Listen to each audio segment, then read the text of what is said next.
Hey guys, tonight we're heading somewhere a little strange, somewhere between history and half sleep, where old stones remember things better than people do. You're not walking through a museum exactly, no velvet ropes or squeaky tour guides, just the soft creak of your steps and the faint whisper of bricks that have waited decades for someone to listen. You're in a town that doesn't show up on maps. It isn't big, just a few crooked alleys and some sagging lampposts, but the moment you step in, you can feel something, like the buildings are breathing, like the shadows aren't entirely still. And at night, when the wind slows down, the walls start talking, not with voices exactly, but with murmurs, fragments, stories. One of them just told you that the Great Library of Alexandria was burned down, not once, but possibly 3 separate times. Yeah, good luck sleeping on that. So, before you get comfortable, take a moment to like the video and subscribe, but only if you genuinely enjoy what I do here.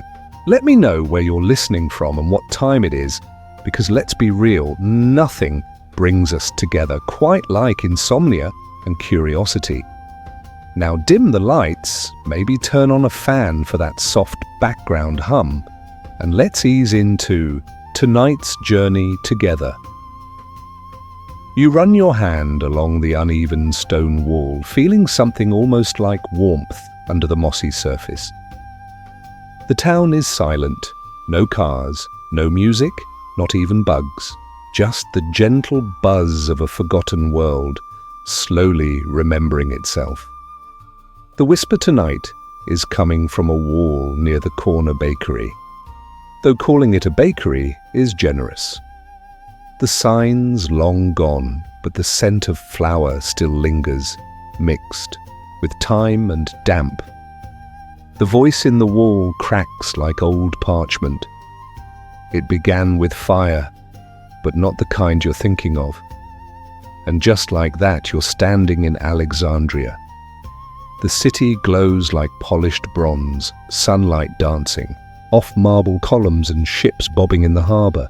You're not dreaming, you're remembering something you've never known. You walk through the colonnade toward the famous library. No guards, no ropes. Just knowledge. And oh, there's a lot of it. Scrolls are piled in every corner, busts of philosophers frowning under layers of dust. You pass a room where scholars argue over whether the moon has weight. Someone's translating Sanskrit next to a man snoring into a stack of papyrus. But here's the twist. This isn't the day it burns. Not yet. This is the day it was almost saved. The wall tells you about a librarian named Callimachus, not the poet, not really. This Callimachus was a girl pretending to be her uncle. She'd snuck in under a false name to preserve something, an obscure manuscript about arithmetic and bees. Why bees? No one ever asks, but she swore they were the key to something. That day, a soldier stumbled in, torch in hand. A riot had broken out over tax records. Can you believe that? Tax records. And he was told to secure the place. But instead, he paused at the sight of her. She didn't plead, didn't run. She just handed him a scroll and said, "Read this first."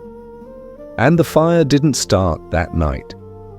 Historians still argue whether Caesar's troops, the Christians or the Muslims, were to blame. Some say it was all of them over centuries. But maybe the truth is murkier. Maybe it was delayed again and again by people like her. People who didn't beg for preservation, but tricked time itself into waiting just a little longer. Of course, it eventually burned, probably more than once, but not that day. And maybe not even for the reasons we think. A gust of wind pulls you back to the alley. The wall creaks like it's stretching after a long nap. You blink, and the bakery's gone. No flour, no moss. Just empty bricks and the faintest smell of honey. You step away, and the wall gives you one last whisper. Some stories survive because they're written down. Others survive because someone remembers to listen. There's a rusted sign nearby. You wipe it clean with your sleeve. Underneath the grime, etched in fading letters, "Curiosity fed here." You smile, not because it makes sense, but because it almost does. And then, just faintly, the next wall begins to hum. The sound isn't quite music. It's more like static and memory, filtered through old brick and flaking paint. You follow it down a cobblestone lane that curves like it's trying to avoid something. That's when the smell hits you. Strong coffee, dust, and the faint citrus of dried lemon peel. You duck under a hanging vine and find yourself in front of a forgotten cafe. Its name has long since peeled off the awning, but the iron table outside still holds a cup. No steam, no lipstick stain. Just a cup that's been waiting. The wall. He talks faster, eager, like it's been holding its breath since 1933. You want a real story? It says. Let's talk about the day Albert Einstein forgot his own theory. That gets your attention. You step inside the cafe, not literally, it's half crumbled, but in your mind, the doorway opens. You pass through into a golden haze of clinking spoons and low murmurs. The booths are filled with people who all seem slightly too brilliant to be this sleepy. A woman draws equations on a napkin. A man in suspenders debates the nature of time with the sugar dispenser. And then there's Einstein. He's not giving a lecture or composing some legendary paper. No, he's slumped in a booth with Charlie Chaplin, eating a slice of apple pie and squinting at a crossword. Chaplin chuckles. "I'm telling you, Al, the answer is entropy." Einstein shakes his head. No, that's too obvious. And anyway, it doesn't feel right. You lean closer. The wall's whisper slips into your ear. They were here often. Every Thursday, one part genius, one part comedy, and somewhere between the two, an idea got lost. See, this was the cafe where Einstein almost published a theory about collective dreaming. It was rough, scribbled in the margins of a newspaper, but it connected memory, gravity, and shared unconsciousness. The waitress once spilled tea on the page. Chaplin wiped it off, accidentally smearing ink across a crucial formula. Einstein laughed and said, "Well, now we'll never solve it." And they never did.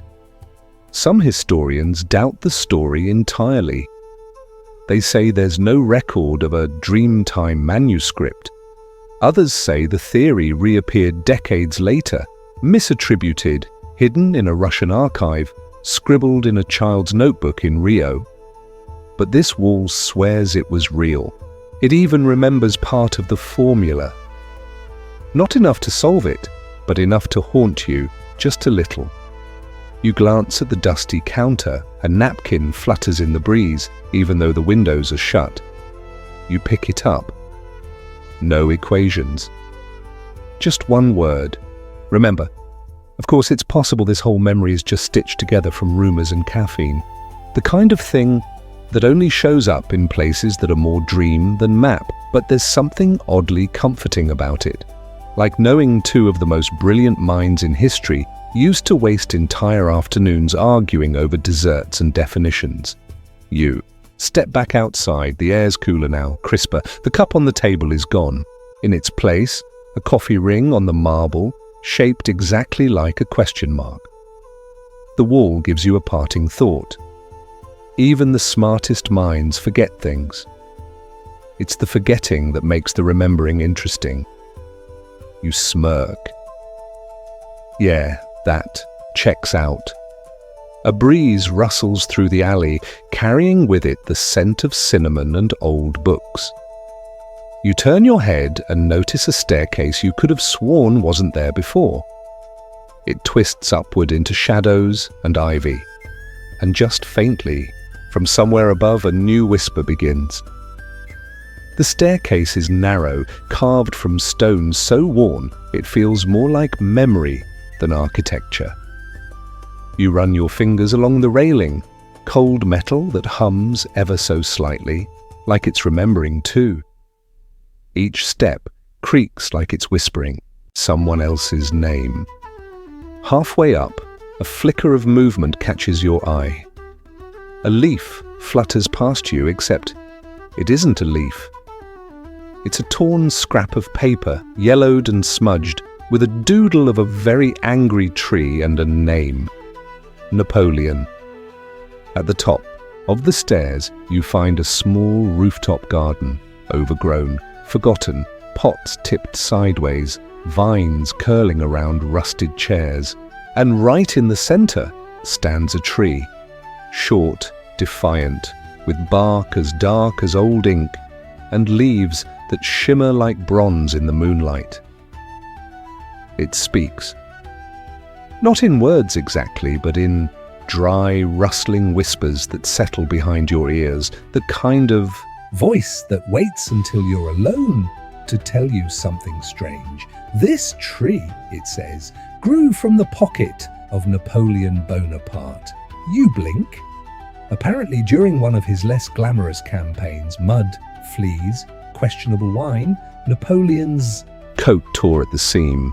He stuffed a handful of rations, maps, and some wild seeds into the lining. One night, exhausted and soaked from a storm, he took off the coat and hung it near a fire. The fire didn't catch, but the coat changed. It dried with a strange stiffness, and a week later, when he reached the next village, one of his soldiers found a sprout growing out of the coat pocket. They named it L'Arbre de l'Insolence, the Tree of Defiance. It was small, ridiculous looking, and utterly unkillable. Napoleon reportedly carried it for a week in his saddlebag before gifting it to a gardener in some remote town he never visited again. And here it is, allegedly, whispering into your ears like an old general with a grudge and nothing left to lose. You ask silently because you're not totally sure how tree etiquette works, how it ended up on this rooftop. The tree rustles. Some say it grows where pride has been forgotten, it says. Others say it follows the lost pieces of great men. And then it adds, almost smugly, or maybe I just walked. The wind picks up and the tree leans slightly, casting a shadow that looks suspiciously like a little man with one hand tucked into his coat. You're not saying it's a sign, but you're also not saying that. Here's where it gets interesting. Several military museums around the world each claim to have Napoleon's original coat, but none of them can explain the lining, stitched with an unfamiliar weave, dirt-stained in a pattern that resembles a leaf. Historians, of course, dismiss the idea. Fabric doesn't grow trees, they say. And Napoleon was a strategist, not a gardener. But this rooftop and this stubborn little tree might disagree. You crouch down and notice something at its base, a worn tag, barely legible. It reads, "Official Tree of the Fifth Regret." You're not sure what the first four were, but this one feels personal. You stand. The garden fades just slightly around the edges, like it's tired of pretending to be real. A breeze ruffles the leaves and the tree whispers one last time. Even empires grow from tiny seeds, and occasionally very poor stitching. The staircase behind you has vanished. In its place, a narrow hallway lined with mirrors. Only they don't reflect your image. They reflect your questions. And somewhere deep in one of them, another whisper stirs. The hallway is impossibly long, the kind that shouldn't fit inside a normal building. The mirrors on either side stretch from floor to ceiling, but none of them show you, not even a blur, just flickers of other people. Other times, you walk slowly, and with each step, a mirror lights up, not with electricity, but memory. In the fourth mirror on the left, a chandelier swings gently over a room painted in soft gold. Velvet curtains, polished floors, and a scent you can't place. Something between rosewater and old perfume. You stop. The air shifts, and the mirror breathes. It was her favorite night to disappear. Suddenly you're there, inside the grand ballroom of Buckingham Palace, mid-19th century. Everything sparkles, lace, buttons, laughter. But the woman in the simple black mask, that's Queen Victoria, and she's dancing like no one's watching. To be clear, no one's supposed to know about this. There are no diary entries, no portraits, but the wall, and apparently now the mirror, remembers a different kind of queen. One who, once a year, slipped into costume and snuck into a masquerade, hosted not at court, but at a hidden estate just outside London. She didn't come to rule, she came to waltz. A count once claimed he fell in love with her that night. He said she smelled like ink and lemon biscuits and moved like someone with nothing to prove. Of course, he never knew who she was. He died believing she was a myth, but the wall insists it was real. One night, as the story goes, she was nearly discovered. A nosy duke, drunk on port and jealousy, grabbed her hand mid-dance and yanked off her mask. Gasps echoed through the ballroom. The string quartet stopped mid-measure, but instead of panic, she laughed. A low, mischievous laugh that stopped time for exactly 7 seconds. Then she curtsied, vanished through the servants' hallway, and was never seen there again. Some historians say Victoria was too proper, too controlled for such behavior. But others have noted a strange entry in one of her journals. Sometimes I still hear the music when it rains. There's also a letter from a chambermaid claiming the Queen once had a pair of dance shoes hidden behind her desk, worn through at the heels. And one final clue, a scratched message inside a ballroom fireplace, only visible under candlelight. One night a year, I was free. You touch the mirror, and the scene fades like steam on glass. The hallway stretches on, but now it smells faintly of wax and lemon biscuits. You laugh softly, not because it's funny, but because there's something ridiculously human about even the most powerful people needing to sneak away and dance. As you keep walking, the next mirror ripples, not glass this time, but something closer to water. Reflections shimmer, bending in a way that suggests you're about to hear from someone who never got to finish their sentence. And, sure enough, the next whisper arrives, this one carrying flour, rebellion, and just a hint of burnt crust. The mirror dissolves, not with a sound, but with a sensation, like stepping through smoke that forgot how to be warm. You stumble slightly, not from fear, but because the ground beneath you shifts. It's wood now, uneven, covered in flour. You're in an attic. Low ceiling, a single beam of dusty light through a cracked skylight. There's a baker's apron hanging from a nail and a radio made of gears that shouldn't exist in the same century. The wall creaks to life behind you. This one speaks in crumbs and conspiracy. Let me tell you, it says, about the French Revolution and the man who almost overthrew it using sourdough. Sure, why not? The baker's name was Lucien Marchand. No textbooks mention him, not by name at least. But the whisper insists Lucien was everywhere, in the alleys of Paris, whispering to women buying baguettes, in the back rooms of printing presses, hiding manifestos in flour sacks.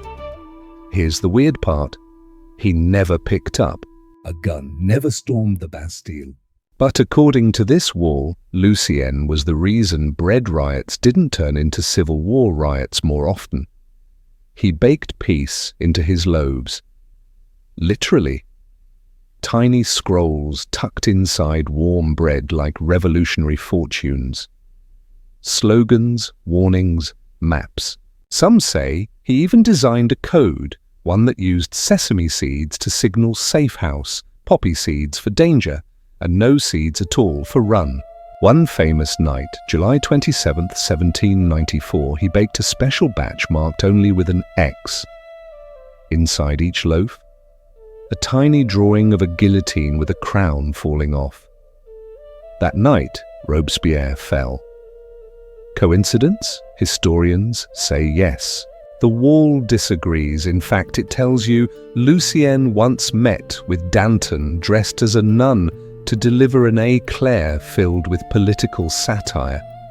The pastry was apparently so good, Danton wept and decided not to murder anyone that week. Again, debated, but the wall seems smug about it. Eventually, Lucien vanished. No records, no arrest, no monument. But in a hidden drawer behind this attic wall, there's a single, burned bread paddle carved into the handle. Flour remembers what stone forgets. You turn to leave, brushing flour from your coat you didn't know you had. There's a soft warmth behind your shoulder, like a fire that just went out. And the air smells of something impossibly comforting, dough, smoke, and defiance. Before you descend the attic stairs, the wall whispers one final thought, slow and fond. History has kings and generals, but revolutions? They're made by people who need. You laugh despite yourself. Then the floorboards shift, giving way to a dark passage that smells faintly of salt and ink. And from deep within that corridor, another story begins to stir. One framed not by fire or bread, but by glass, sand, and the world's most inaccurate hourglass. You follow the corridor as it narrows into something more like a ship's hull. Curved wood overhead, soft, creaking underfoot.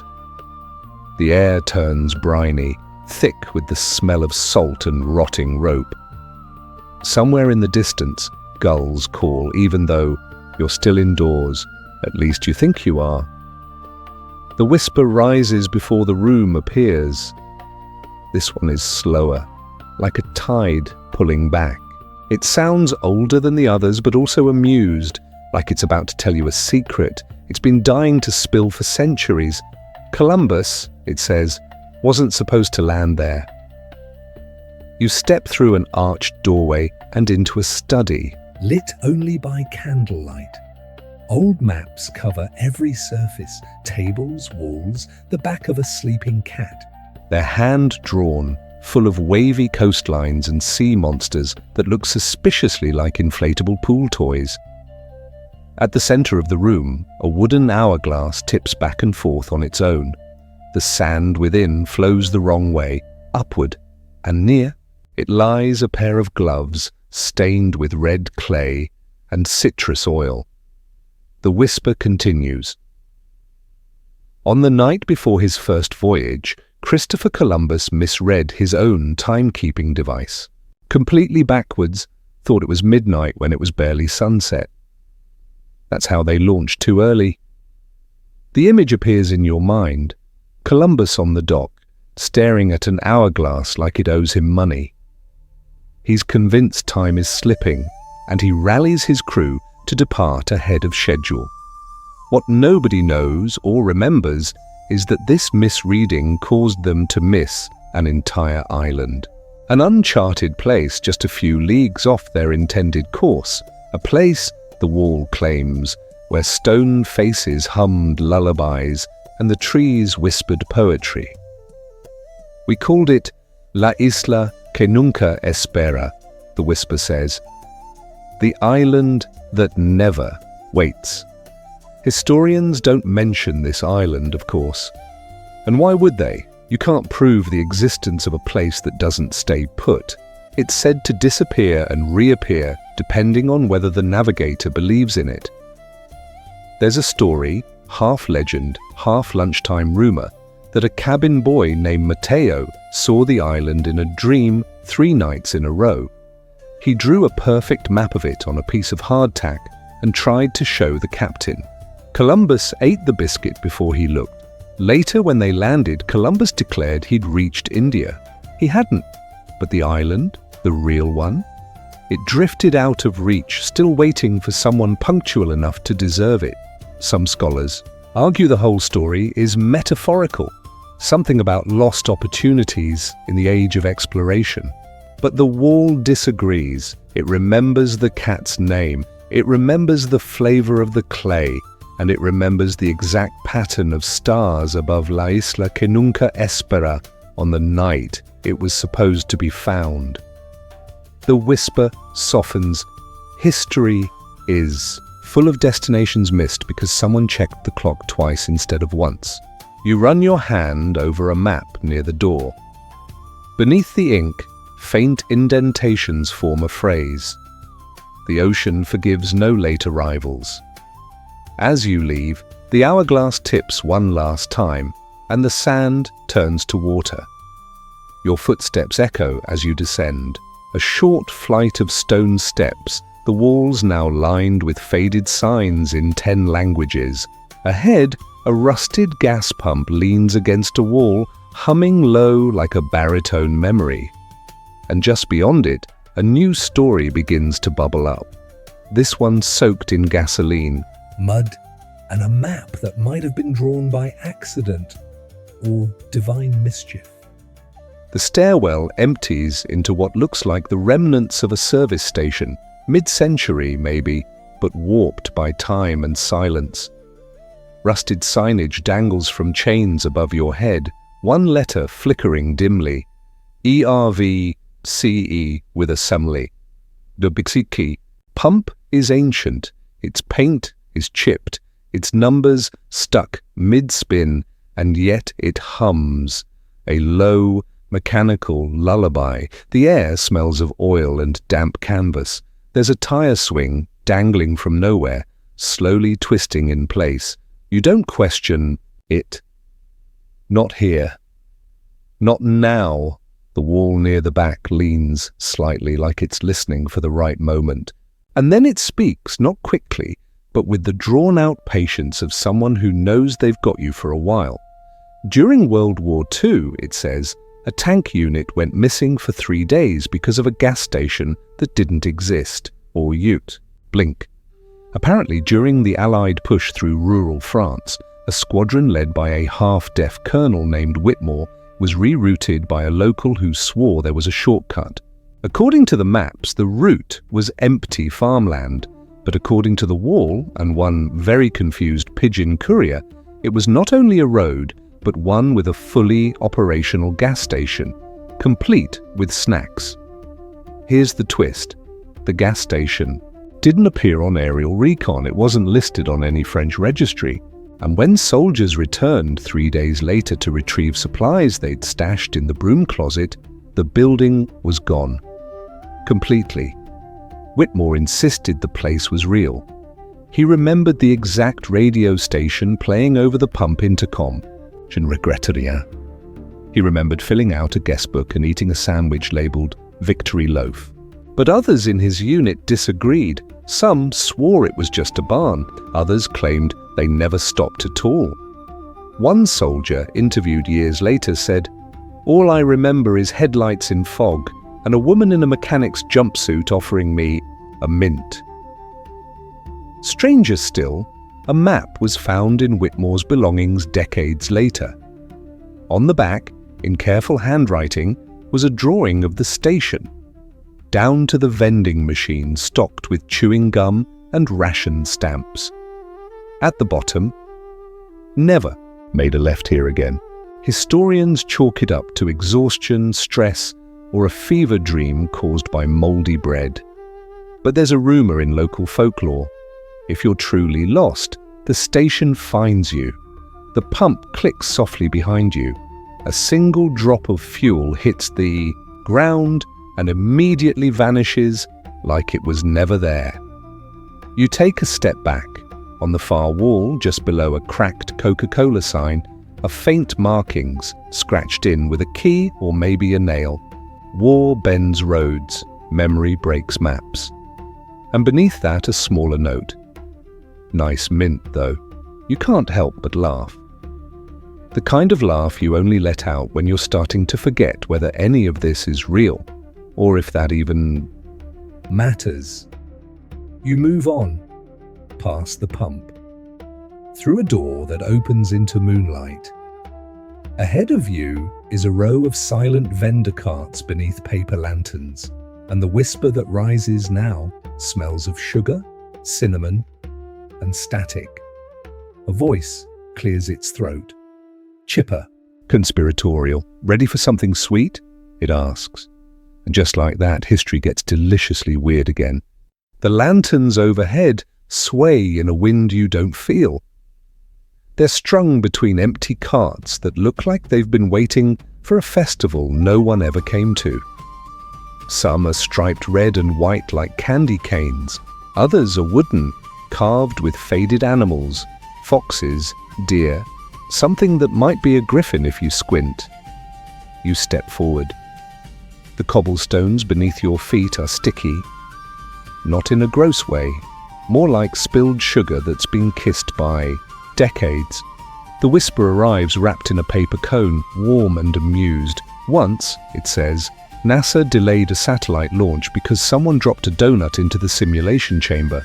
You pause, apparently, in the late 1960s, right between moon landings and Cold War chess matches. A group of NASA interns were running late to a systems test. One of them, eager and hypoglycemic, brought in a bag of pastries. Somehow, and you'll never hear the same version twice, one jelly-filled donut made its way into a sealed simulation chamber meant to replicate zero-gravity conditions. It floated, and when it hit the wall, it left a perfect spinning spiral of raspberry preserves across a thermal sensor. The test failed. The alarm went off. A very serious man in a very serious tie said the phrase, "We have a jam breach." The whisper chuckles at its own pun. No official records mention this, of course not. But a blurry photo circulates among engineers to this day, an off-center image of a donut mid-spin, labeled only L18 Donut Event. Now here's where it gets curiouser. Years later, when NASA's Voyager probe passed through a magnetic anomaly near Jupiter, one of its sensors glitched for exactly 12 seconds. The data it transmitted back, a perfect spiral, in raspberry red. Historians have no explanation.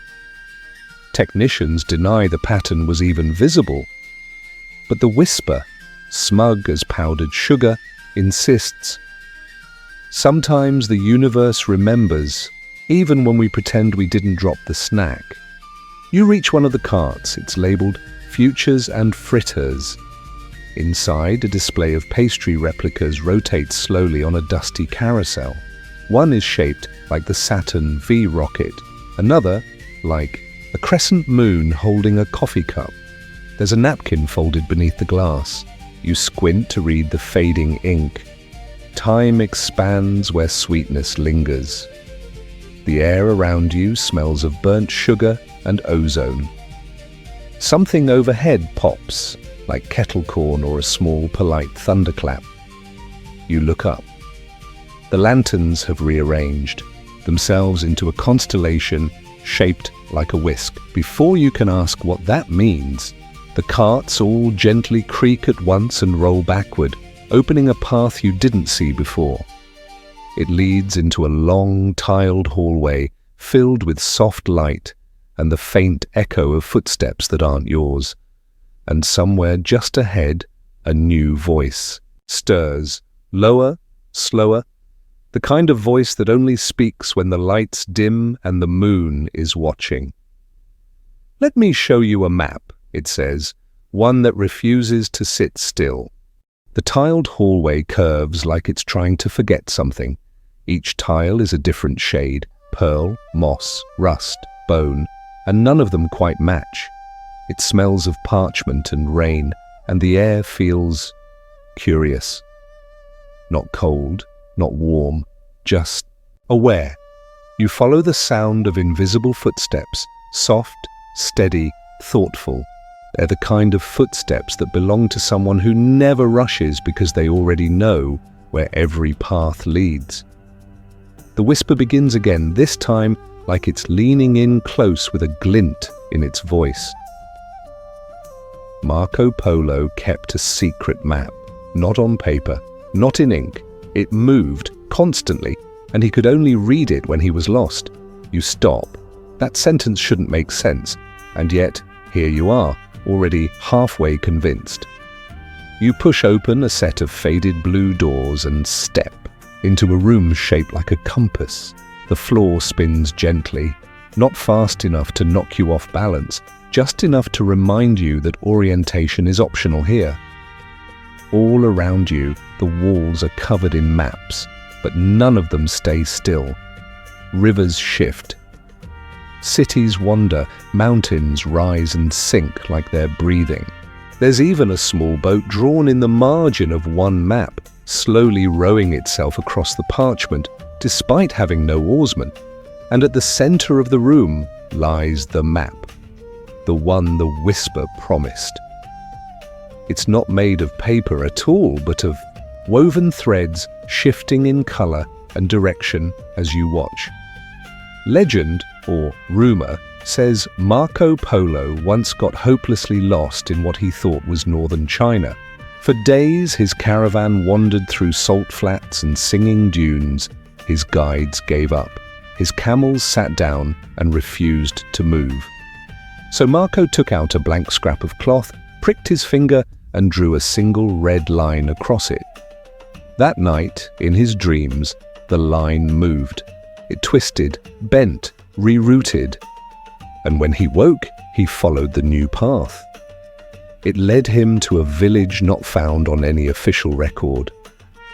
The people there spoke no known language. They traded in wind chimes, and their streets shifted direction every dawn. He stayed for 2 nights. On the 3rd morning, the village was gone. No one believed him, of course. Historians say his writings became more colorful the older he got. But tucked into a Venetian archive, buried in a ledger of shipping costs, is a tiny swatch of cloth, faded, frayed, and still warm to the touch. On it, one single red thread. That moves ever so slightly. You step closer to the map. Its threads shimmer, showing you a place that doesn't exist, yet feels achingly familiar. A curved coastline shaped like a sleeping face. A forest in the outline of a hand. A city at the center, named only when. You reach out, and the thread shifts beneath your fingers. Not away, but toward you. It accepts your touch. The whisper sighs with something like approval. Not all explorers leave, it says. Some just stand still and wait for the world to come find them. You close your eyes for a moment. When you open them, the maps have stopped moving. They're watching, now, still and silent. You step back through the compass room. The tiles beneath you realign themselves, spelling something you don't notice until you've passed. Direction is a mood, not a rule. The hallway behind you seals up without a sound. Ahead, you hear a crackling fire, the scent of soot and something older, copper maybe. You feel warmth rising.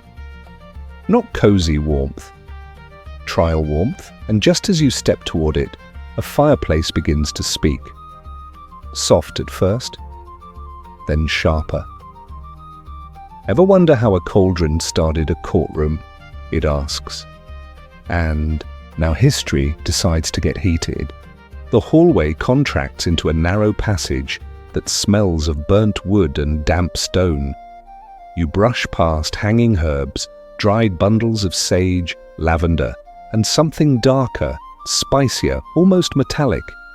The air here feels heavy, like it's been holding its breath for centuries. At the end, a fire crackles inside a massive stone hearth, its flames flickering low and strange, too slow, too blue, like it's remembering how to burn. The bricks around it are blackened, warped with age, and something else, something like fear. The fireplace speaks before you can ask. Its voice is the snap of dry twigs and the whisper of courtroom murmurs. "Let's talk about the Salem witch trials," it says. And the day a stew pot changed the verdict. You take a seat on the ancient rug before the fire, like a child, listening to a bedtime story that's probably going to end with someone being turned into a goat. Here's what the wall tells you. During the height of the hysteria in 1692, a woman named Mercy Osgood was accused of witchcraft, not because of potions or hexes, but because of her stew. She made it every Thursday. Onion, potato, bay leaf, and, scandalously, paprika. Too exotic for Massachusetts at the time, too flavorful, suspiciously flavorful. When her neighbor fell ill after eating a slice of salted pork, people didn't blame the pig, they blamed the stew. Specifically, the memory of the stew. The neighbor claimed her dreams smelled like rosemary and screaming. Mercy was brought to trial. The judge asked her if she practiced any seasonings not found in the Holy Scriptures. She replied, "I believe in time and grace." The court did not laugh. Here's where it gets bizarre. During her testimony, someone knocked over the stew pot, which had been brought in as evidence. The contents spilled onto the wooden floor and, allegedly, formed a perfect steaming spiral. Some claimed it was the devil's mark, others said it was just stew being stew. But a man in the crowd, a former cartographer turned reluctant juror, stared at the spiral for nearly a full minute, then stood and said, "That's the exact shape of the windmill pattern found in Flemish folklore. She's not a witch, she's a cook." Gasps, murmurs. The judge paused. Mercy was acquitted, not because anyone truly believed she was innocent, but because no one wanted to admit they didn't understand paprika. Historians debate whether Mercy ever existed. Some say she's a composite of several women, others insist the phrase "time and grace" was a coded resistance slogan. But here's what the wall knows: there was a stew, and someone still makes it. Every Thursday. The fireplace flickers, casting shadows that twist into shapes. Women stirring, judges frowning, bay leaves dancing in mid-air. You look closer and notice something carved into the brickwork, almost too faint to see. She boiled water, not blood. The fire burns low now, almost out. The room cools. Somewhere behind you, a window opens that was never there before. It overlooks a quiet street. The scent of stew fades, replaced by something else: paper, ink, the metallic tang of old typewriters. The next whisper comes not from a wall, but from a mailbox, and it's already laughing. "Let me tell you," it says, "about the newspaper that disappeared before it was printed."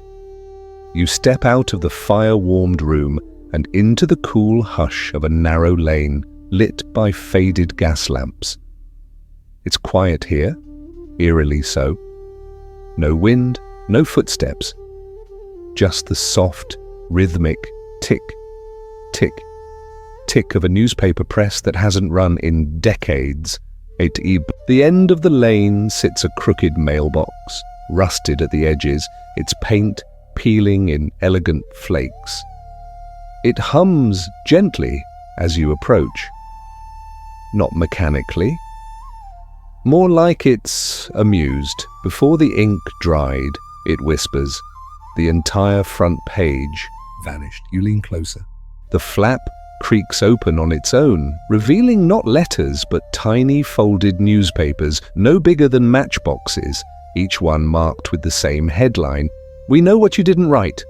The mailbox begins its story with a sigh and the faint scent of tobacco and cold coffee.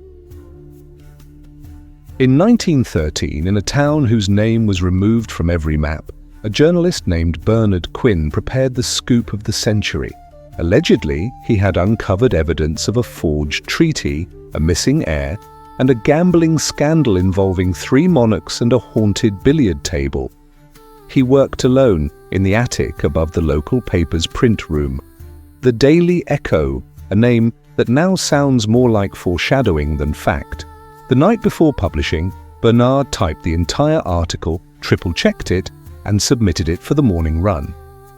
At 4 a.m., the presses rolled. By 4:15, every copy was missing its front page. Not torn out, not smudged, not blank, just missing. As if it had never been written at all. Here's the strange part. The back of every paper had a single sentence printed upside down in a font the press never carried. Not everything that's true belongs to the morning. Bernard lost his job, understandably, but he refused to leave the town. He set up a tiny newspaper from his basement, printing 1 copy a week. No subscribers, no deliveries. Just a single copy which he left in the mailbox each Thursday.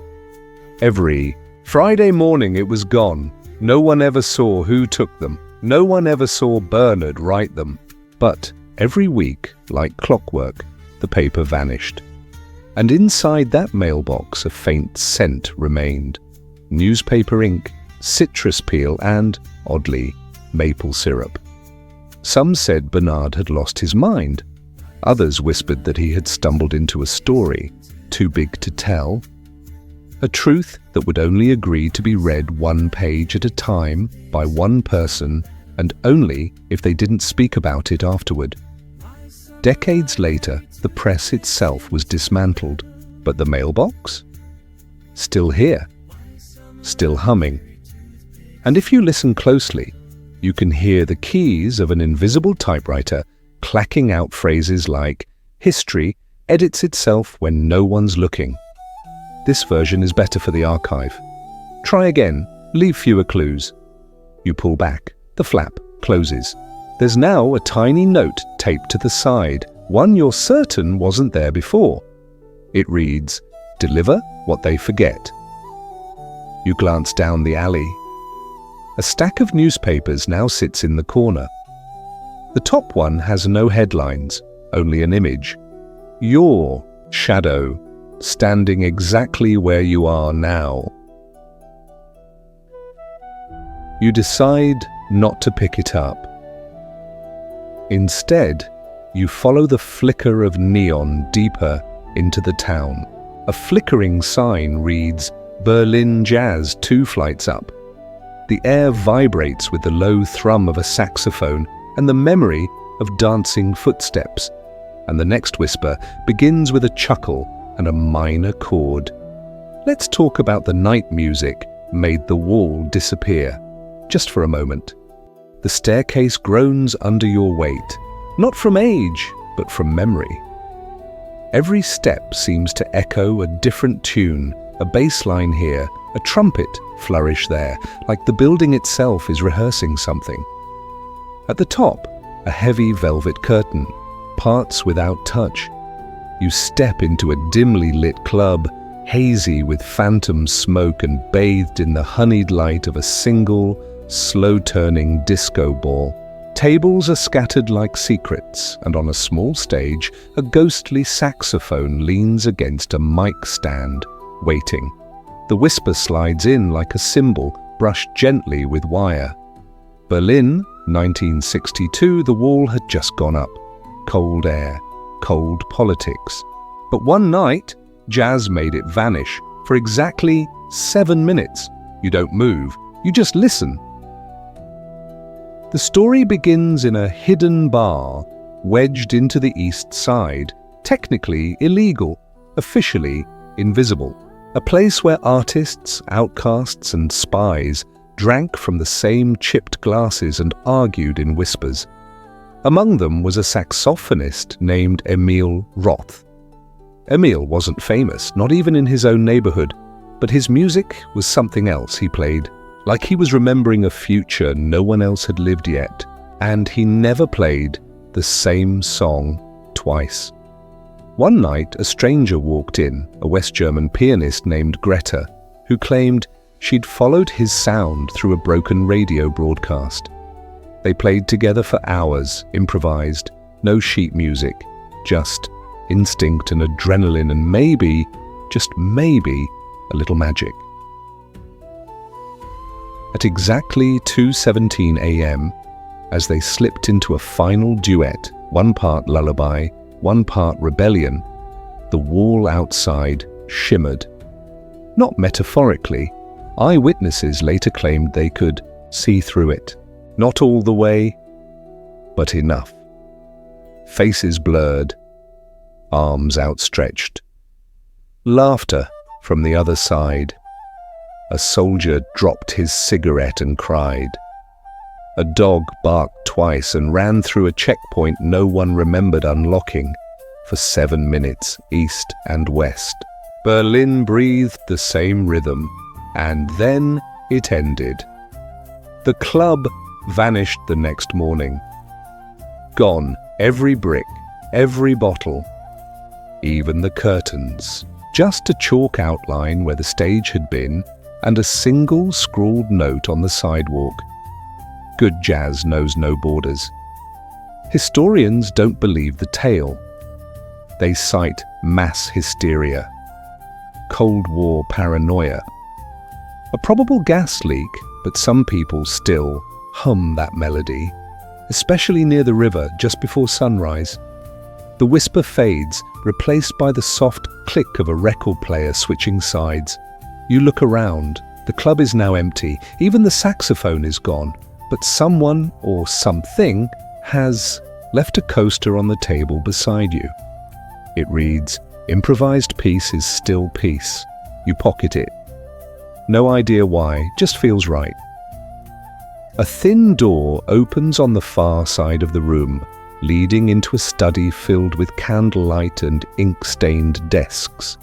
And waiting there, as if it's been scribbling notes this whole time, is a desk with a single open notebook and the name Galileo scratched across the cover in very, very dramatic handwriting. The next whisper sounds thoughtful, tired, maybe even a little annoyed. "Let me tell you," it says, "about the man who argued with time and lost to a sundial." The door clicks shut behind you with the gentle finality of a chapter ending itself. The room ahead is bathed in the flickering glow of a dozen candles, each sitting atop precariously stacked books, as if flames and facts had made an uneasy truce. At the center of it all, a heavy wooden desk, warped from centuries of ink spills and unfinished thoughts. Laid open atop the surface is a battered notebook. Its pages flutter slightly, though there's no breeze. The name Galileo is carved across the front with theatrical flair, like whoever wrote it wanted history to know he wasn't whispering. The whisper, this time, is drier, older, a little grumbly, like it has chalk dust in its throat. Galileo Galilei once spent 3 years arguing with a sundial, it begins. "And no, he didn't win." You raise an eyebrow. "Fair. It started," the whisper explains, "with time, not the philosophical kind, the petty, everyday kind. Galileo hated being late, hated more when people were late to him. So, in true Renaissance fashion, he tried to invent a better way to track the hours, one that didn't rely on clouds, shadows, or uncooperative furniture. He built a device, half clock, half compass, with a small brass rooster on top. It was meant to correct sundials using planetary movement, moonlight reflection, and what he called stubborn mathematics. The sundial, on his windowsill, however, refused to agree.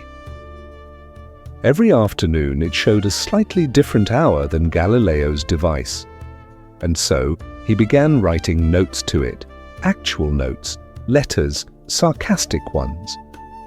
He pinned them to the windowsill. Once again, you've betrayed my trust. If you're attempting comedy, please cease. The moon and I will be continuing without you. One entry in his journal reads simply, "The sun is a liar and the dial is its accomplice." Over time, the sundial seemed to respond. Its shadow grew more erratic, drifting oddly even on clear days. Galileo accused the wood of warping out of spite. He built a new dial. It behaved worse. His assistant, Maria Celeste, tried to intervene. She reportedly asked, "Have you considered the sundial might be correct?" Galileo did not take this well. To this day, there is no clear explanation. But visitors to Galileo's home in Archetri have claimed the sundial still shifts unexpectedly, always when someone looks at it too long. And the brass rooster? Historians say it went missing. Others say it was seen years later atop a clock tower in Venice, silently nodding at noon and midnight only. As you lean over the desk, you notice the notebook's open page is blank, until a phrase slowly appears, as though being written by invisible ink. Precision is just stubbornness in a lab coat. You smirk somewhere. Galileo probably would have agreed, and then built a machine to prove why your smirk was 5 seconds early. The candles begin to dim, one by one, in perfect time. The last to go out is balanced on a stack of philosophy books with a melted wax trail shaped suspiciously like a shrug. A hatch opens on the side wall, square, wooden, oddly modern. Inside is darkness that smells like paint, leather, and vanilla, and a new whisper beckons. Louder this time, bouncier. Careful now, it says. The next door never opens, but it does talk. And just like that, the story invites you to knock on a door that doesn't believe in hinges. The hatch leads you into a short corridor lined with wallpaper that seems to pulse gently, like it's breathing. It's patterned in damask vines and tiny eyes, just enough to make you wonder if they blink when you're not watching. At the far end stands a door. Not grand, not threatening, just a door, smooth wood, brass handle, no keyhole, no seams, but something feels off. The air is too still, the light too focused, and the whisper? It's already waiting, curling around the frame like incense. This door, it says, has never opened. Not once, but it knows everything behind it. You step closer. The door doesn't move. It doesn't creak or glow. Instead, a soft vibration passes through the floor, like the thrum of distant footsteps or applause happening too far away to join. And then the door begins to talk. Not in sentences at first, just phrases, flashes. Leonardo once hid blueprints. In a dessert. He built a working ice cream cannon. It fired vanilla at 3 meters per second. The Pope was not amused. You blink. The door, apparently, is in a mood. The whisper chuckles like a librarian who's about to spill royal secrets. So here's the tale. During a particularly intense creative sprint in the early 1500s, Leonardo da Vinci grew bored of painting, sculpting, inventing, and reinventing the concept of reinventing.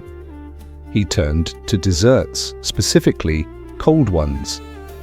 He theorized that freezing sweetness could calm the humors and promote mental levity, so he designed a contraption, half siege engine, half gelato cart, that churned, compressed, and launched flavored snow at high speed.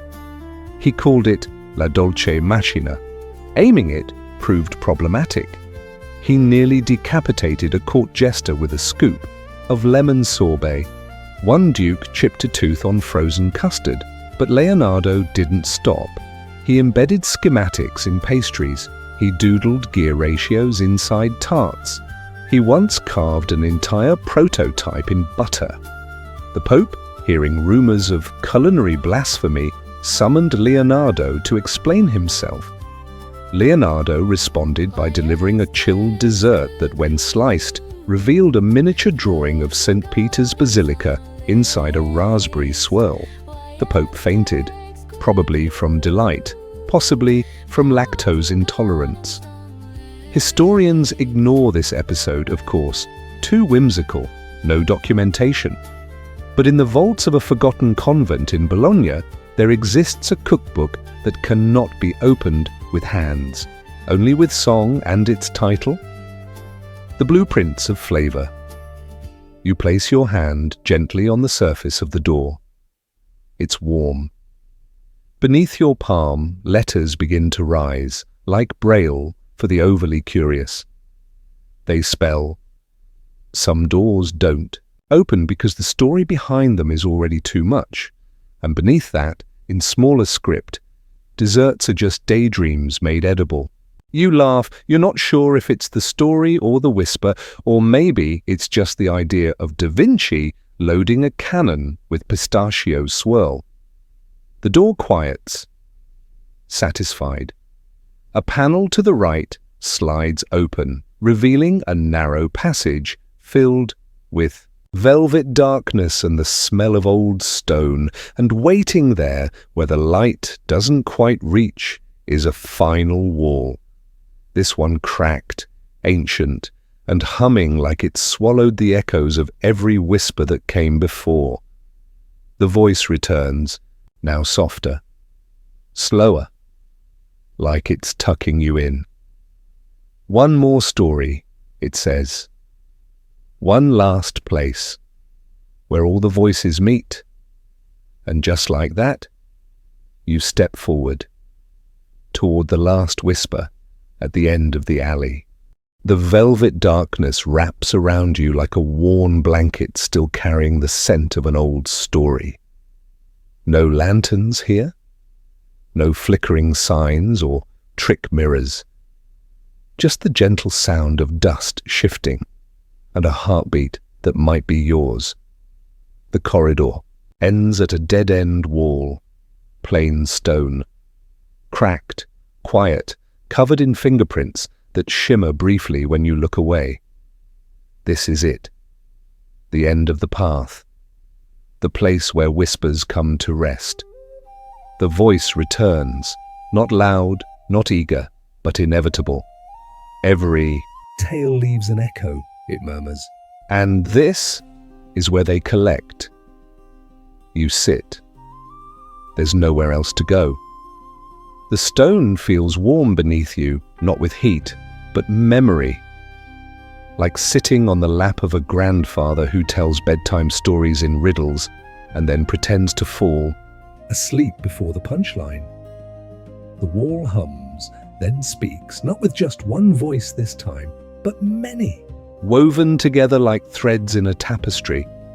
And the story it tells is strange, even by now. In this alley, long ago, or possibly not yet, a child walked in alone. They weren't special, weren't chosen, just curious. That's all it ever takes. They touched the wall, not with reverence, but with boredom. They expected bricks, silence, maybe a bug.